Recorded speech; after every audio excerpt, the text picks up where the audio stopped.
যদি বাস্তব হয়? জোর করতে চাও? না, ভালোবাসতে চাই অনেক বেশি। মাহিমের মুখ থেকে ভালোবাসার কথাটা দারুণ শোনায়। জাফরিন করুণ চোখে তাকায়। প্লিজ এভাবে জ্বালিও না, আমি মাত্র কটা দিন থাকবো এখানে। এই কথা বলো না প্লিজ, আমার হৃদয়ের যন্ত্রণা হয়। তোমাকে যদি হৃদয়টা দেখাতে পারতাম তবে বিশ্বাস করো কেঁপে উঠতে তুমিও। বুকের বাপাশে দেখিয়ে কথাটা বলল মাহিম। ছেলেটার মুখ আধারে মিশে গিয়েছে। জাফরিন ফোঁস করে দম ফেলে। তার মাথা কাজ করে না। কি জানে কি হয় ভবিষ্যতে। জ্যোতির বাবা বাড়ি থেকে দাওয়াত এসেছে। ওর বড় ভাই জুহাদের আবার সন্তান হয়েছে। অনেকদিন ধরে বাবার বাড়িতে যাওয়া হয় না, তাই এবার বেশ কিছুদিন থাকবে বলে ঠিক করেছে। এদিকে সায়রাও ব্যস্ত, মেয়েটার সময় হচ্ছে না। ও যখন টিউশনি করিয়ে ফিরল তখন সবাই বসার ঘরে বসে আছে, চা পান চলছে। সায়রাকে দেখে বলল, এসেছিস? হ্যাঁ ভাবি, সবাই কি আলোচনা করছে? জুহাদ ভাইয়ের মেয়ে হয়েছে, সবাইকে যেতে বলেছে। আমিরা চা পান করছে, সেই সাথে টিভিতে কার্টুন দেখছে সায়রা। জবাব নিচু করে বলল সায়রা, ভাবি এখন কিভাবে যাব? কিছু হবে না, তুই এত ভাবিস না। তবু আমি বলছি কিছু হবে না। অনেক কথার মাঝে সায়রা রাজি হয়ে গেল। পরের দিনই জুথির বাবার বাড়িতে গেল ওরা। আয়োজনের কোনো ত্রুটি নেই, তবে এক পর্যায়ে পাশের বাড়ি থেকে একজন বলে উঠল, জুহাদের মেয়ের সাথে আমিরার চেহারার বেশ মিল, দেখলে মনে হচ্ছে দুই বোন। কথাটা একদম পিঞ্চ করে বলা। সায়রার সমস্ত শরীর জ্বলে উঠল। জুথি কথা কাটিয়ে বলল, আরে তেমন কিছুই না, বাবু তো এখনো ছোট, চেহারার মিল বোঝা যায় নাকি? কথাটা এখানে থেমে গেলেও জুহাদের বউ রাবেয়া প্রচণ্ড ক্ষিপ্ত হলো। সে জুহাদের সাথে ঝগড়া বাঁধিয়ে ফেলল। ঝগড়াটা সামান্য থেকে ভয়াবহ রূপ নিল। রাগে আক্রোশে জুহাদের শক্ত হাতটি রাবেয়ার গাল ছুঁয়ে গেল। হতভম্ব সকলে। সায়রা বিষয়টা মানতে পারল না। ও তৎক্ষণাৎ আমিরাকে সাথে নিয়ে বেরিয়ে পড়ল। জুহাদ মাথা চেপে বসে আছে। ওর মস্তিষ্কে ঠিক নেই। বারবার একই কলঙ্ক শুনে সে বিরক্ত। রাবেয়া কান্নাকাটি করে চোখ মুখ লাল করে ফেলেছে। জুহাদ ফুঁস করে দম ফেলে, উঠে এসে রাবেয়ার পাশে বসে। রাবেয়া, আমাকে ক্ষমা করো। রাবেয়া কাঁদছে। সে মানতে পারে না এসব। জুহাদ ওর হাতটা ধরে। মাথা ঠিক ছিল না, তাই ভাবে থাপ্পড় দিয়ে ফেলেছি। ঘর ভরা মানুষের সামনে থাপ্পড় দিয়েছে জুহাদ। স্মরণ হতে রাবেয়ার সমস্ত শরীর জ্বলে ওঠে। ও আক্রোশ থামাতে পারে না। কথা বলবে না তুমি? পুরনো প্রেম এখনো যায়নি? মরেও আমার শান্তি দিচ্ছে না, আমার সংসারটা শেষ করে দিল। জুহাদ চুপ করে থাকে। রাবিয়া প্রায়শই এরকম কথা বলে। ও নিজেকে কত ভাবে যে সামনে রাখে। তুমি স্বীকার করো আর না করো, আমি জানি আমিরা তোমারই মেয়ে। তুমি আর আমেনা সে রাতে। রাবিয়া হুহু করে কেঁদে ওঠে। জুহাদের মুখ রক্তহীন হয়ে পড়ে। কলঙ্কের প্রহার আর কতদিন সইবে সে? মৃত্যুর পরও তো মুক্তি নেই। নতুবা আমিনা কেন মরেও কলঙ্ক মুক্ত হলো না? ঘটনা শুরু হয় জুথির বিয়ে থেকে। জুথি আর মারুফ ভালোবেসে বিয়ে করে, তবে সেটা মানতে পারেন না মারুফের বাবা। এর প্রধান কারণ জুথিরা ছিল খুবই গরিব, তাছাড়া বংশমর্যাদার দিক থেকেও নিচু। এ কারণেই জুথিকে মেনে নিতে পারেনি তিনি। মাত্র 16 বছর বয়সে বউ হয়ে আসে জুথি। আর মারুফের বয়সই বা কত, 19-20। এ ছোট্ট বয়সে ভালোবেসে বিয়ে করে তারা দুজনেই পড়াশোনা করছিল। বছর পেরিয়ে গেলেও জুথিকে মানতে পারেন না মারুফের বাবা। এরই মধ্যে মাহিমের জন্ম হয়। মারুফের বাবা স্পষ্ট করে জানিয়ে দেন তিনি আর খাওয়াতে পারবেন না। মারুফের উপর তখন দায়িত্ব চড়াও হয়। ছেলেটা পড়াশোনার পাশাপাশি চাকরি শুরু করে। সে যে কি কষ্টের সময়! এরই মধ্যে ঘটে যায় আরেক কাণ্ড। আমেনার সাথে জুহাদের প্রণয় ঘটে যায়। দুজন একে অপরকে ভীষণ ভালোবাসলেও পাওয়া হয় না। বাবার মতের বিরুদ্ধে গিয়ে জুহাদের হাত ধরে পালিয়ে যেতে পারেনি আমেনা। জুহাদ তখন পাগল প্রায়। নিজেকে আঘাত করে হসপিটালেও থাকতে হয়েছে। কত অশান্তি যে চলছিল সে সময়! জুথি নিজের ভাইয়ের অবস্থা দেখে নিজেও বিপদে পড়েছে। বাবার বাড়ি আর শ্বশুরবাড়ির দ্বন্দ্বে অশান্তি ছেয়ে যায় ওর মস্তিষ্কে। বলা বাহুল্য আমিনার জীবনও সহজ ছিল না, তবে সত্য হলো সে মানিয়ে নিয়েছিল। বাহাদুরের ভালোবাসা তাকে ভুলিয়ে দিয়েছিল জুহাদ নামের শুদ্ধ মানুষটিকে। ধীরে ধীরে তাদের সংসারে সুখ বর্ষণ ঘটে। আমিনা সৃষ্টিকর্তার কাছে শুকরিয়া আদায় করে এমন সুন্দর সংসার দেওয়ার জন্য। জুহাদও মেনে নিতে শেখে, তারও বিয়ে হয়েছে। আমিনার জুহাদের কোনো যোগাযোগই ছিল না। বেশ কিছু বছর পর এক ঝড়ের সন্ধ্যায় আমিনার জুহাদের অপ্রত্যাশিত ঘটনার মুখোমুখি হতে হয়। জুহাদ এসেছিল বোন আর বোনের সন্তানদের জন্য জামাকাপড় নিয়ে, তবে তারা সবাই সেদিন কেনাকাটার জন্য বাইরে গিয়েছিল। বিষয়টা সে জানতো না, না জানিয়ে এসেছিল। আমিনার শরীর বিশেষ ভালো লাগছিল না, তাই সে যায়নি। ঝড়ের কারণে আটকে যায় জুহাদ। ওদিকে বাড়ির বাকিরাও শপিং মল থেকে ফিরতে পারছিল না। ঝড় ক্রমশ বেড়েই যাচ্ছিল, নেটওয়ার্ক পাওয়া যাচ্ছে না। জুহাদ চলে যেতে চেয়েছিল, তবে এমন ঝড়ের মাঝে চলে গেলে তা অমানবিক আচরণ হয়ে যেত। আমিনা বলল থেকে যেতে। জুহাদও থেকে গেল। অপেক্ষা করতে লাগলো। সব থেকে বড় সত্য, তারা দুজন দুজনার প্রতি সামান্য দৃষ্টিও দেয়নি। তবে বিপদ যে ঘনিয়ে এসেছিল। প্রতিবেশীদের কেউ একজন দুজনকে এক বাড়িতে দেখে কটাক্ষ করে মন্তব্য করতে লাগলো। ধীরে ধীরে সেটা ছড়িয়ে যেতে লাগলো। সেটা সহ্য না করতে পেরে মাঝরাতে ঝড় বৃষ্টির মাঝে চলে যায় জুহাদ। ঘটনা এখানেই থেমে গিয়েছিল। তবে বহু বছর পর আমিরা যখন বড় হয়ে গেল, তখন ঘটনাটিকে খারাপভাবে দেখানো হয়। বলা হয় আমিরা নাকি জুহাদের সন্তান। এর কারণ সেই রাতের কিছু সপ্তাহ পরেই জানা যায় আমিনার শরীরে আরেকটি প্রাণ বেড়ে উঠছে। এই ঘটনাকে টেনে ধরে রাবিয়া আর জুহাদের সম্পর্ক নষ্ট হতে থাকে। এমন এক পরিস্থিতির জন্ম হয় যার ফলে দুজন সিদ্ধান্ত নিয়েছিল বিচ্ছেদের, অথচ তাদের দুজনের একটা সন্তানও রয়েছে। এই সন্তানের দোহাই দিয়েই কোনো মতে টিকে থাকে সম্পর্কটি। এদিকে ঘটনাটি কোনো একভাবে বাহাদুরের কানেও পৌঁছে যায়। তার মা কখনোই আমিনাকে দেখতে পারতেন না। তিনি ঘটনাটি এমনভাবে সাজান যার ফলে বাহাদুরের ভেতর সন্দেহের বীজ বপন হয়। খবর নিয়ে বাহাদুর জানতে পারে আমিনার সাথে জুহাদের প্রণয়ের সম্পর্ক ছিল। সে থেকে আমিনার প্রতি তার ভালোবাসা ঘৃণায় পরিবর্তিত হয়। বাহাদুর মোটেও খারাপ মানুষ নয়, স্বামী হিসেবে দারুণ। এই সন্দেহ তার চোখে পর্দা ফেলে দেয়। স্ত্রী ও কন্যার প্রতি তার আচরণ হয়ে ওঠে ভয়াবহ। নেশায় ডুবে যায় সে।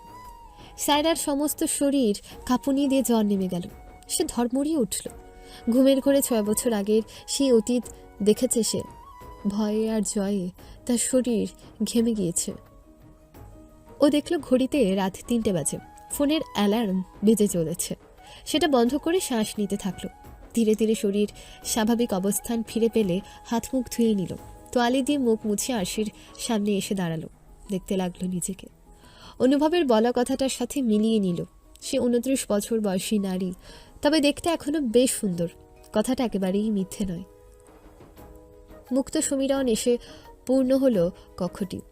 সায়রা মুগ্ধ দৃষ্টিতে সামনে তাকিয়ে আছে। বাড়ির পাশে ছোট্ট একটা কৃষ্ণচূড়া গাছ রয়েছে। সে গাছে দুটো পাখি বাসা বেঁধেছে। তারা ঘর করেছে ভেবে ওর মন নেচে উঠল। ইচ্ছে করলো দুচোখ ভরে এদের সংসার দেখে নিতে, অথচ নিজের ঘরের খবর নেই। 29 বছর বয়সী সে এখনো বিয়ের কথা ভাবতে পারে না। কি এক ব্যথা ছেয়ে যায় সমস্ত শরীর জুড়ে। জাফরিন এসে দরজায় নক করলো। তার মন মস্তিষ্ক ইদানিং চলছে না, খুব কান্না পাচ্ছে।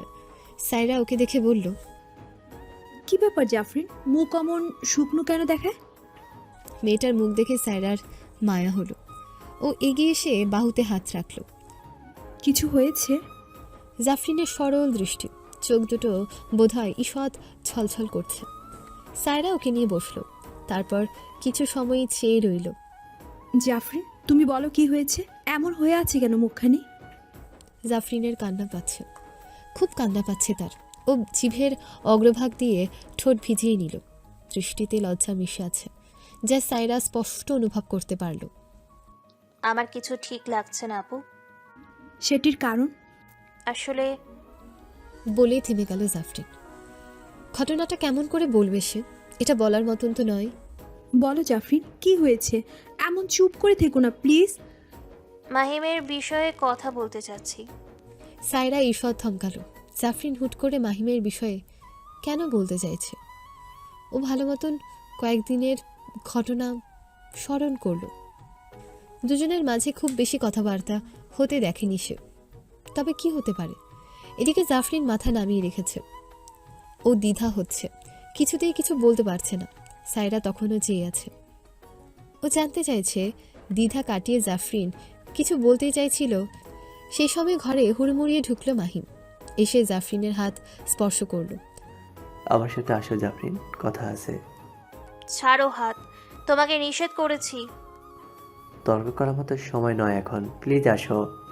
তারপর মেয়েটাকে প্রায় টেনেই নিয়ে গেল মাহিম। পুরো ঘটনায় বিহ্বল হয়ে চেয়ে রইল সায়রা। ওর শরীর শিউরে উঠল। জাফরিন কেঁদে ফেলল। মাহিম ওর মুখখানি হাতের মাঝে আটকে নিল। আবেগ মিশিয়ে বলল, ভালোবাসো তুমি? বলো, ভালোবাসো? জাফরিন মুখ ফিরিয়ে নিতে পারে না। কদিনে ছেলেটার প্রতি ওর মায়া হয়ে গেছে। আর এই অপ্রত্যাশিত ঘটনায় জাফরিন আহত। কথা বলো জাফরিন, কথা বলো প্লিজ। তুমি আমায় মেরে ফেললে মাহিম, মেরে ফেললে আমায়। মেয়েটার আরেকটু কাছে এলো মাহিম। ওর চোখ মুখ ফ্যাকাশে হয়ে আছে। এমনটা বলো না প্লিজ। আমি তোমায় যথেষ্ট ভালোবাসি জাফরিন, অনেক বেশি পছন্দ করি তোমায়, আর তুমিও আমায় ভালোবাসো। জাফরিনের কান্নার বেগ বাড়তে লাগলো। মেয়েটাকে আলিঙ্গন করলো মাহিম, যার ফলে জাফরিনের মাথা ঠেকল বুকে। জাফরিন, শুধু বলো ভালোবাসো, বিশ্বাস করো, তোমায় কখনো ছাড়বো না, কখনোই না। সায়রা ঘটনাটা বেশ বুঝতে পারছিল, তবে কিছু জিজ্ঞেস করার আগেই ওর কাজ পড়ে গেল। তাই বের হতে হলো তাকে। আর সব থেকে বিস্মিত হলো মিটিংয়ে অনুভবকে দেখে। তার থেকে বেশি অবাক করলো ছেলেটার ভাব এমন যে ওকে চিনে না অবধি। সুনেরা আর অনুভব খুব দ্রুতই একটা ব্র্যান্ড লঞ্চ করতে যাচ্ছে। সায়রা এখানে আসার পর একটা কোম্পানির সাথে যুক্ত হয়েছে। সেই কোম্পানির সাথে অনুভব নতুন কিছু করতে চলেছে। মিটিং শুরু হলো। অনুভবের কথাবার্তা দেখে সায়রা অবাক হয়। এই সেই অলস অনুভব? ওর মনে হয় না কিছুতেই ছেলেটাকে মেলাতে পারে না ও। সায়রা বোধহয় প্রথমবারের মতন নিজের কাজের প্রতি আগ্রহ হারালো।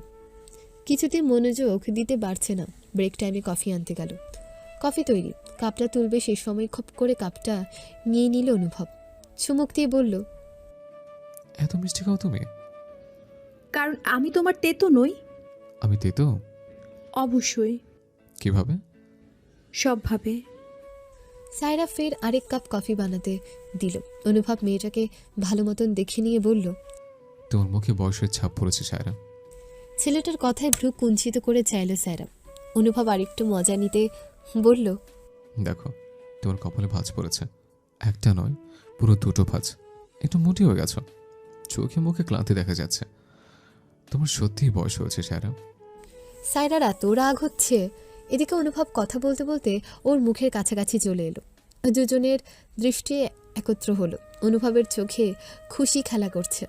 সায়রা দৃষ্টি নামিয়ে বলল, আমাকে রাগানোর চেষ্টা করছো? কেন, রাগ হচ্ছে তোমার? হচ্ছিল, তবে এখন হচ্ছে না। কেন?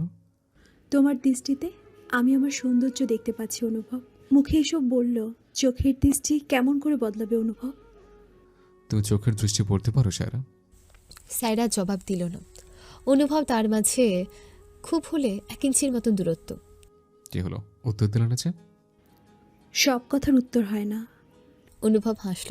তারপর মেয়েটার মুখশ্রীর দিকে তাকিয়ে রইল। এই 1 সেকেন্ডের জন্য কোমল ঠোঁটটা নজরে এলো। ও চোখ ঘুরিয়ে নিল।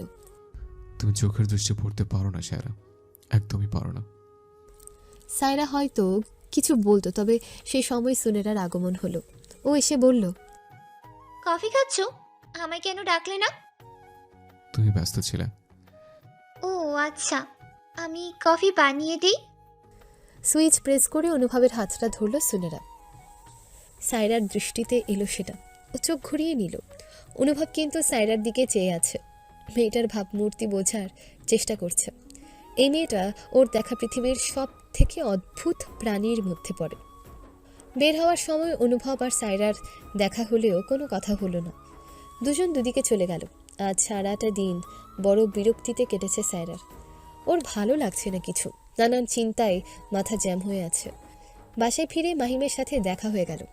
মাহিম যেন পালিয়ে বাঁচতে চাইল, তবে সায়রা আটকে দিয়ে বলল, কথা আছে, সাথে চলো। মাহিমকে যেতে হলো। সায়রা নিজের কক্ষে এসে আরাম করে বসল। এত ধকল গেল তার। এদিকে মাহিম চুপচাপ দাঁড়িয়ে। ওর মনে হচ্ছে সমস্ত শরীর কাঁপছে। সায়রা আর তার সম্পর্কে বন্ধুত্বের ছোঁয়া আছে, তবু সম্পর্কে অনেকটা বড় হয় সায়রা। শ্রদ্ধার জায়গাটায় বিশাল। কিছু কথা বলবো, শুধু হ্যাঁ অথবা না বলবি, ঠিক আছে? মাহি মাথা নেড়ে হ্যাঁ বোঝালো। সায়রা শুরুতেই শুধালো, জাফরিনকে পছন্দ করিস প্রথম দিন থেকেই? মাহিম কি বলবে বুঝতে পারছে না, মিথ্যে বলতে পারবে না সে। জাফরিনের প্রতি তার অনুভূতি অস্বীকার করার মতো না।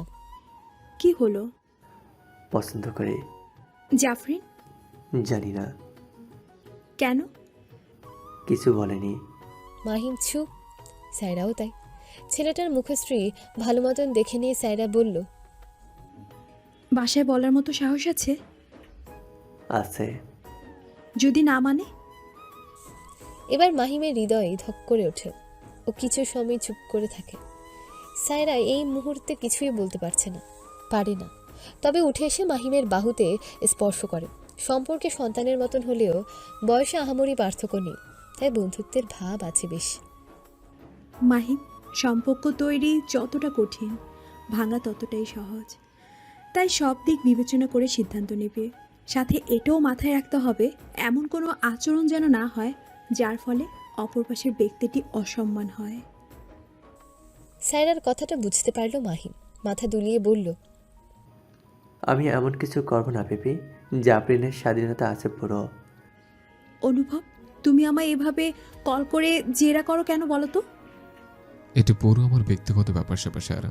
আমি কাকে কল করব না করবো এটা নিশ্চয়ই তোমাকে বলবো না। সেটি তোমার ব্যক্তিগত তখন হতো যখন তুমি যাকে কল করেছো সেই ব্যক্তিটি আমি না হতাম। কথাটা মন দিয়ে শুনল অনুভব। সায়রা এপাশ থেকে ছোট্ট একটা নিঃশ্বাস ছাড়ল। কল কেন করেছো জব কেন ছাড়লে? সেটা তুমি জানো। না, জানি না আমি। বলো, জব কেন ছাড়লে? এটা আমার ব্যক্তিগত বিষয়, তোমায় কেন জানতে হবে? অনুভব বুঝলো সায়রা তার কথাটাই ফিরিয়ে দিল। একইভাবে অনুভব বলল, বিষয়টা তখন তোমার ব্যক্তিগত হতো যদি না কোম্পানির সাথে আমি জড়িত থাকতাম। আমার কথা আমাকে ফিরিয়ে দিলে? একটু আগে তুমি সেটা করেছ। সায়রা চুপ হয়ে গেল। অনুভব কিছু সময় পূর্বে জেনেছে সায়রা জবটা ছেড়ে দিয়েছে, অথচ মাত্র 2 সপ্তাহ হয়েছে সে জয়েন করেছিল। স্যার, আমাকে এতটাই অসহ্য লাগে তোমার? এখানে অসহ্য লাগার কোনো বিষয় নেই অনুভব। তবে তুমি ইচ্ছে করে জবটা আমার কাছে এনে দিয়েছিলে, তাই না? অনুভব কথা বলল না। সায়রা ঠিক ধরেছে। অনুভব ইচ্ছে করে লোক দিয়ে সায়রার কাছে জবের অফার রেখেছিল, যাতে করে মেয়েটার সান্নিধ্য মেলে। ভালো টাকার অফার দেখে সায়রাও রাজি হয়ে যায়। অথচ তখনই মাথায় আসেনি কোনো রকম শর্ত ছাড়া কিভাবে কাউকে জবে নেওয়া হয়। ফোঁস করে দম ফেলল অনুভব। ফোনের এপাশে থাকা নারীটা বলে উঠল, সময়টা পেরিয়ে গেছে অনুভব। অথচ আমি সেই 6 বছর আগে আটকে আছি। কথাটার সাথে কি ব্যথা মিশে আছে? সায়রার কেন যেন মনে হয় ছেলেটার হৃদয়ে অনেকটা ব্যথা জমে আছে। মাঝে মাঝে নিজেকে বড় অপরাধী মনে হয়, অথচ সে জীবনে বড় বড় ঝড় পেরিয়ে এসেছে। যুধির বাবা বাড়ি থেকে হওয়া অশান্তিটুকু সায়রার জীবনটাই বদলে দিল। যুধির আচরণও তখনই কেমন মিয়ে গিয়েছিল। পারিবারিক অশান্তিতে ঝিমিয়ে গিয়েছিল সকলে। আর তারপর বাহাদুরের আক্রমণ। আমিরাকে তুলে নিয়ে যাচ্ছিল। সে সময় সায়রা প্রায় পাগল হয়ে গিয়েছিল। মেয়েটাকে বাঁচাতে গিয়ে ক্ষত হয়েছিল দেহ। সবটা স্মরণ হলেই সায়রার বুক কেঁপে ওঠে। অনুভবের প্রতি অনুভূতি জন্মানোর সুযোগই মেলেনি। তবে এটা সত্য যে চাইলে ছেলেটার থেকে অনেক রকম সাহায্য নিতে পারত, কিন্তু সেটা অন্যায় হতো।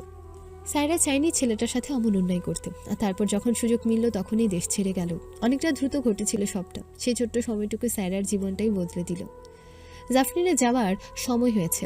এতদিন থাকলেও পরিবারটা ওর বড় আপন মনে হয়। তবে এক বুক কষ্ট নিয়ে সে বিদায় জানালো।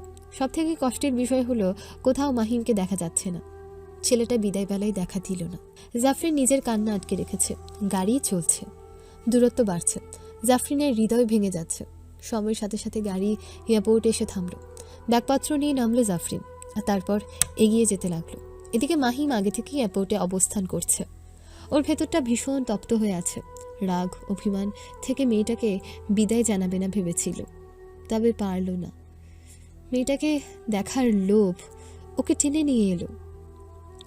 মাহিমকে দাঁড়িয়ে থাকতে দেখে পা থেমে গেল জাফরিনের। ছেলেটা এগিয়ে এলো, বিধ্বস্ত মুখখানি।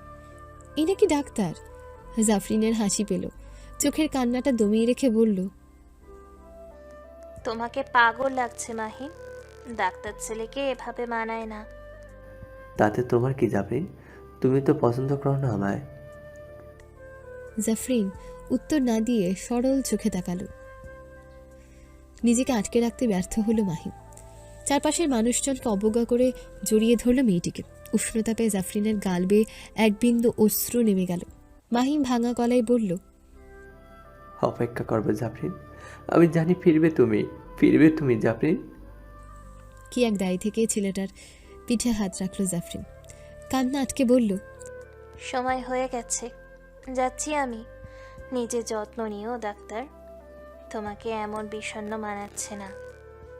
আর তারপরেই চলে গেল জাফরিন। সেদিকে তাকিয়ে থেকে মাহিমের দু চোখ অশ্রুতে ভরে গেল।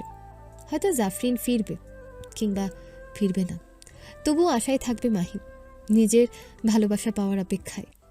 মাহিম ফিরল একটু রাত করে। সায়রা তখনও ঘুমায়নি, সে অপেক্ষা করছিল মাহিমের সাথে চোখাচোখি হলো। সাথে চলো। কোনো প্রশ্ন ছাড়াই সাথে গেল মাহিম। ওরা ছাদে এসে দাঁড়ালো। আকাশ মেঘলা, মনে হচ্ছে বৃষ্টি হবে।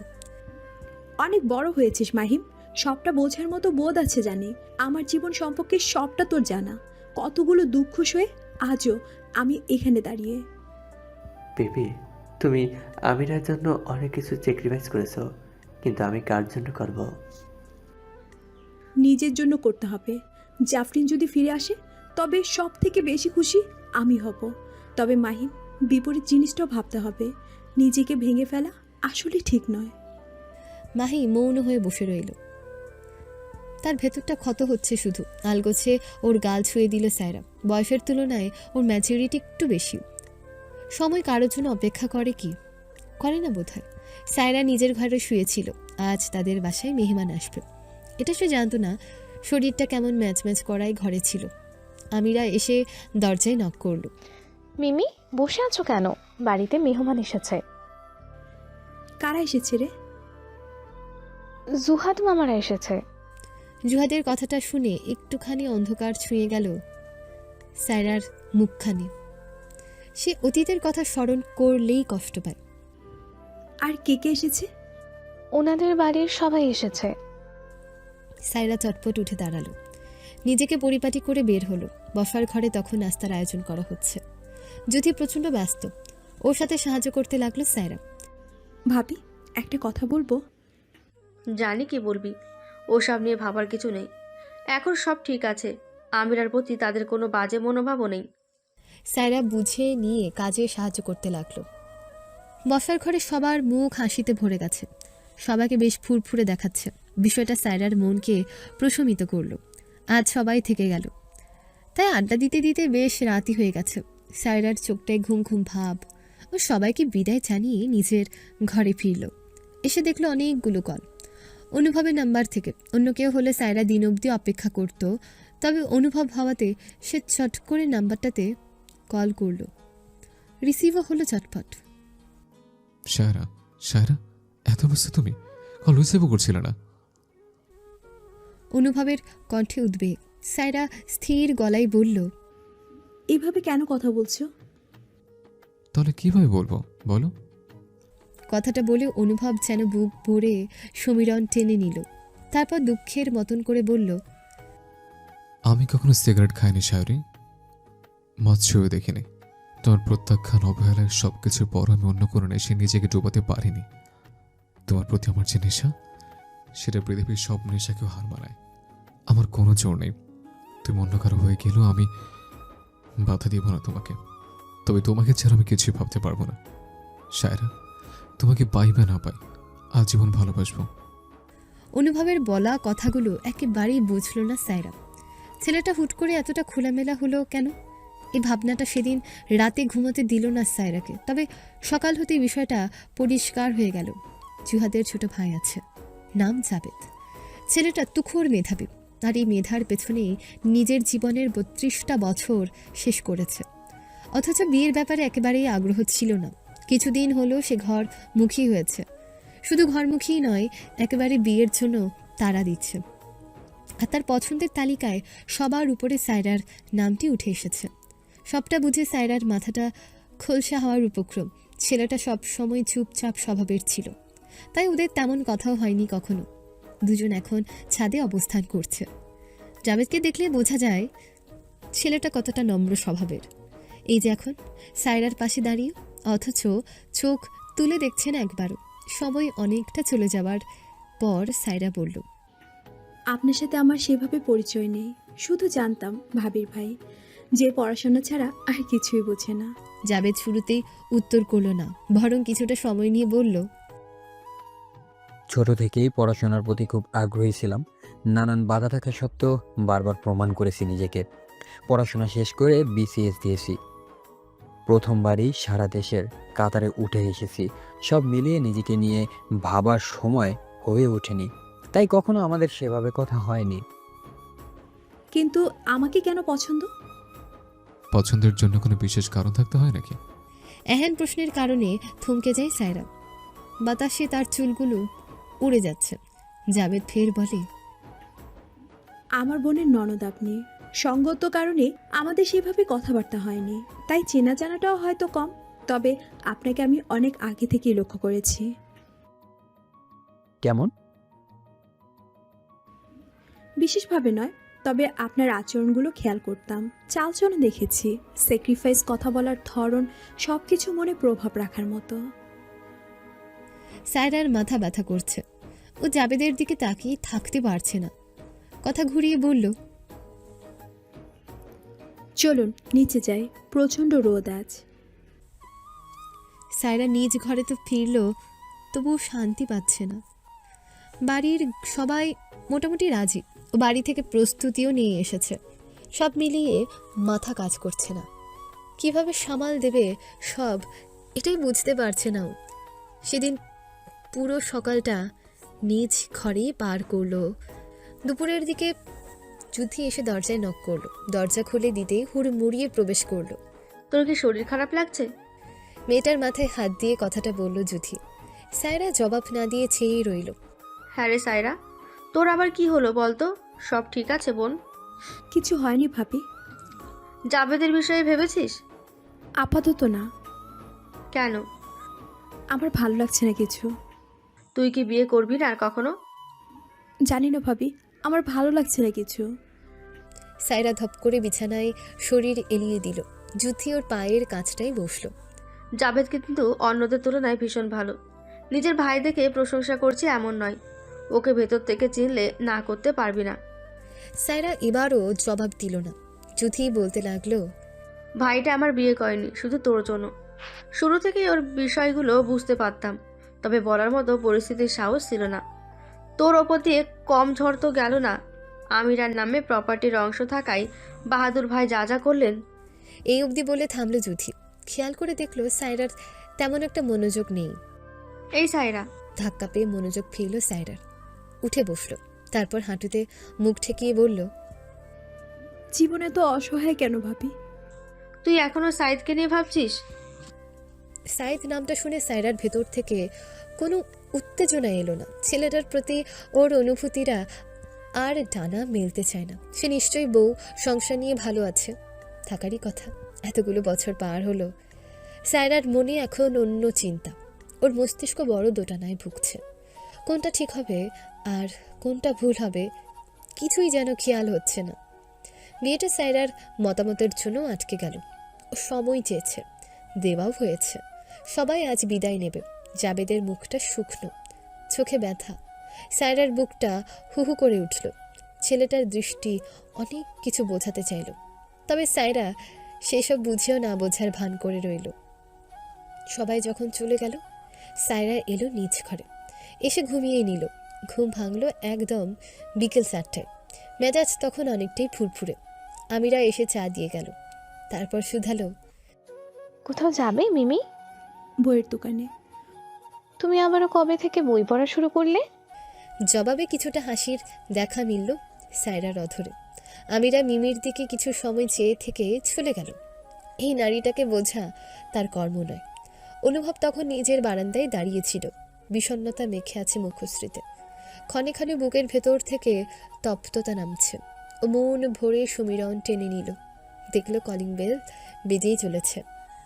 বাসায় আজ কেউ নেই, ও একা। অনুভব ভীষণ অবাক হয়ে পার্সেল রিসিভ করলো। রুমে এসে কিছু সময় তাকিয়ে রইল। নির্দিষ্ট কোনো নাম নেই। আগ্রহ ক্রমশ বেড়ে যাচ্ছে। অনুভব চটপট প্যাকেটটা খুলে নিল। দেখল একটা উপন্যাসের বই। আর তার থেকেও বেশি অবাক হলো চিরকুটে। চিরকুটে লেখা, ঋণ শোধ করতে হয় অনুভব, তাই তোমার ঋণ শোধ করতে পাঠালাম। অনুভবের চোয়াল ভাঙার উপক্রম।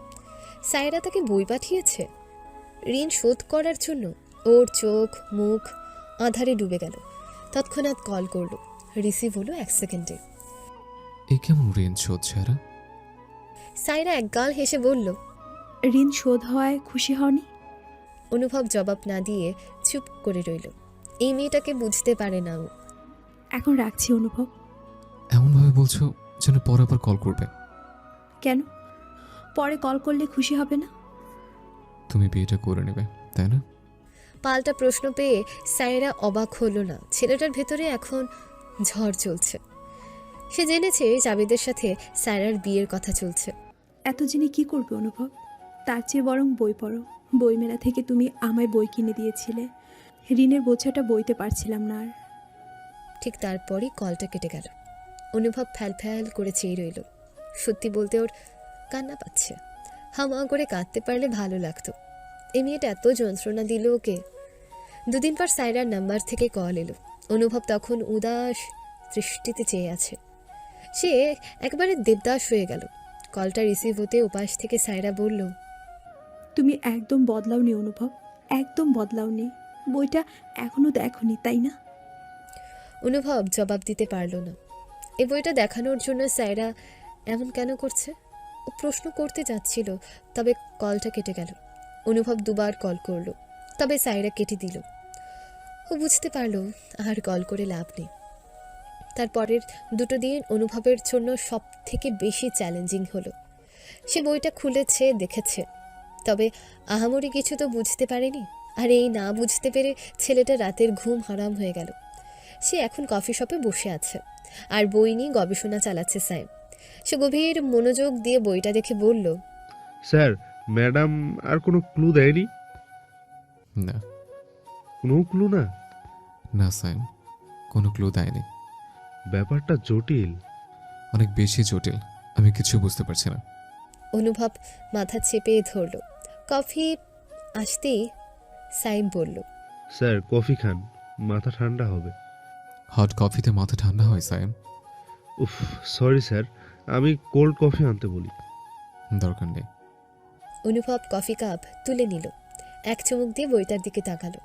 সাইম হুট করে চেঁচিয়ে উঠল, আমার মাথায় একটা বিষয় এসেছে স্যার। কি? আমার মনে হয় ম্যাডাম আপনাকে তার বিয়ের দাওয়াত দিয়েছে। অনুভব চোখ ছোট করে চাইল। সাইম বলতে লাগলো, আপনি তো বললেন জাবেদ নামের ছেলেটার সাথে ম্যাডামের বিয়ের কথা চলছে। ম্যাডাম তো অন্যদের থেকে আলাদা, তাই আপনাকে বিয়ের কার্ড না দিয়ে একেবারে বই পাঠিয়েছে। বইয়ের উপরের অংশটি দেখুন, একটি ছেলে আর মেয়ে বসে আছে। আমি শিওর ম্যাডাম এভাবেই আপনাকে তার বিয়ের দাওয়াত পাঠিয়েছে। সাইমের কথা শুনে অনুভবের ইচ্ছে করলো ছেলেটার মাথা ফাটিয়ে দিতে। ইদানিং এত বেশি ফানি কথাবার্তা বলে। স্যার, আপনি বিশ্বাস করলেন না? তুমি চুপ করো সাইম, চুপ করো। সাইম চুপ করে রইল। অনুভব ভাবতে লাগলো, একটা বই দিয়ে কি এমন বোঝানো যেতে পারে? সপ্তাহ গেলেও বইয়ের রহস্য উন্মোচন করতে পারল না অনুভব। ছেলেটা যেন শুকাতে শুরু করেছে। তখন বিকেলবেলা সায়রার নাম্বার থেকে কল এলো। অনুভব নিজের বাসার ছাদে দাঁড়িয়ে। কোথায় তুমি? নিচে আসো। কেন? আসতে বলছি, দরকার আছে। বিয়ের দাওয়াত দিবে সায়রা? যদি এমন হয়ে থাকে তাহলে প্লিজ আমায় যেতে বলো না, আমি কেঁদে ফেলতে পারি। সায়রার ইচ্ছে করলো অনুভবের কানটা ধরে নিচে নামিয়ে দিতে। এ ছেলে কেমন কথা বলছে? ও দাঁত চিবিয়ে চিবিয়ে বলল, এক্ষুনি নিচে আসবে তুমি, আমি পাশের মাঠে আছি। অনুভব মাঠের কাছে আসতেই সায়রাকে দেখতে পেল। মেয়েটা সাদা রঙের পোশাক পরেছে, তাকে শুভ্র পরীর মতন লাগছে। ওর খুব কান্না পেল, কেঁদে কেঁদে বলতে ইচ্ছে করলো, শুভ্র পরী, কেন তুমি আমার হলে না? একটু আমার হয়েই দেখো না প্লিজ শুভ্র পরী, একটু ভালোবাসা দাও। কী সব উল্টাপাল্টা ভাবছে অনুভব, ওর আসলেই মাথা ঠিক নেই। সায়রা দেখলো বিড়াল পায়ে আসছে অনুভব। চেহারায় মলিনতার দেখা মিলছে, তবে ছেলেটার মধ্যে অন্যরকম সৌন্দর্য তখনও বিরাজমান। অধিক লম্বা হওয়ায় কেমন একটা ফিল হচ্ছে। সায়রা নিচ থেকেই এগিয়ে এলো, একদম বরাবর এসে দাঁড়ালো। এদিকে অনুভবের চোখ যেন মৃত, কেমন তার দৃষ্টি। বইটা দেখেছিলে? কোন বই সায়রা?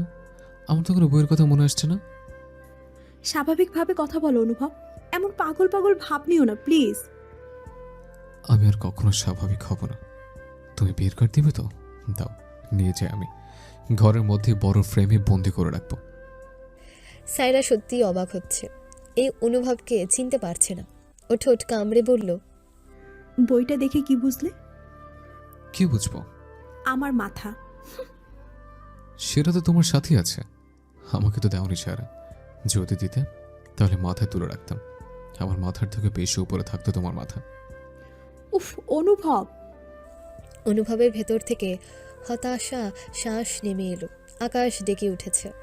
সায়রা মাথা উঁচু করে তাকালো, যখন তখন বৃষ্টি হতে পারে। দৃষ্টি ফিরিয়ে অনুভবের দিকে চাইল। আমার দিকে তাকাও অনুভব। তাকাতে পারবো না সায়রা, তাকাও। পারবো না, পারবো না তাকাতে। তোমার চোখের দিকে তাকালে আমি নিশ্চিত অঘটন ঘটিয়ে ফেলবো। সায়রা থেমে গেল। এই ছেলেকে এখন আসলেই পাগল মনে হচ্ছে। ও আর জোর করলো না। বইটা দেখে কিছু অনুভব করনি? এই বইয়ের মধ্যে কি আছে? কেন বারবার বইয়ের কথা বলে যাচ্ছ? সায়রা চুপ করে রইল, তারপর কপট রাগ দেখিয়ে বলল, তোমার সাথে আমার কোনো কথা নেই অনুভব, কোনো কথা নেই। বইয়ের নাম দেখেও কিছু বুঝতে পারলে না?